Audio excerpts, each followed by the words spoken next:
എന്റെ അമ്മന്റെ മുത്തിനറിഞ്ഞൂടെ നമ്മക്ക് നിൽക്കാൻ കഴിയില്ലാണ്ട് എന്റെ മുത്തില്ലാതെ ജീവിക്കാൻ കഴിയില്ല നമുക്ക് അറിഞ്ഞൂടെ. എന്റെ കുട്ടീന്റെ മുഖത്തെ മാറിപ്പോയല്ലോ.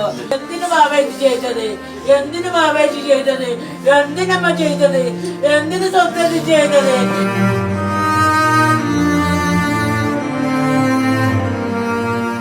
അമ്മ നിക്കണത് സമാധാനത്തിലാണ്. നിന്നെ കൊണ്ട് പോണം മോനെ. അമ്മന്റെ കുട്ടി അയ്യോ എന്റെ കുട്ടി പോ.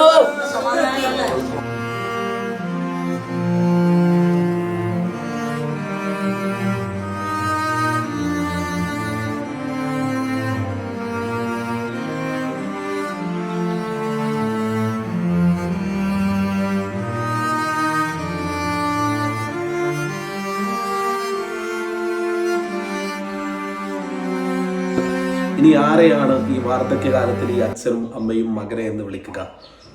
ഒരു കുടുംബത്തിൻ്റെ അത്താണിയാണ് നഷ്ടപ്പെട്ടു പോയത്. ചില മനുഷ്യരങ്ങനെയാണ്. അവരുടെ ജീവിതത്തിലെ ഏറ്റവും വലിയ ധനം, അതല്ലെങ്കിൽ അവരുടെ ജീവിതത്തിലെ ഏറ്റവും വലിയ മുതൽക്കൂട്ടെന്ന് പറയുന്നത് അവരുടെ ആത്മാഭിമാനമായിരിക്കും.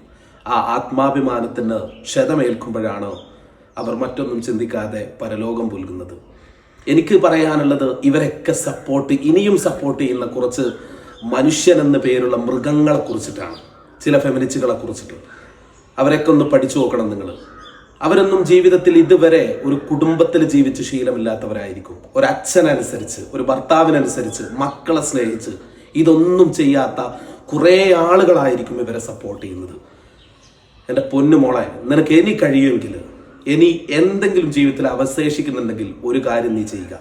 വല്ല ഷെഡിയുടെ ലാസ്റ്റിക്കോ അതല്ലെങ്കിൽ പാവാടയുടെ കയറോ ഉണ്ടാകും, പോയി തൂങ്ങിച്ചത്ത്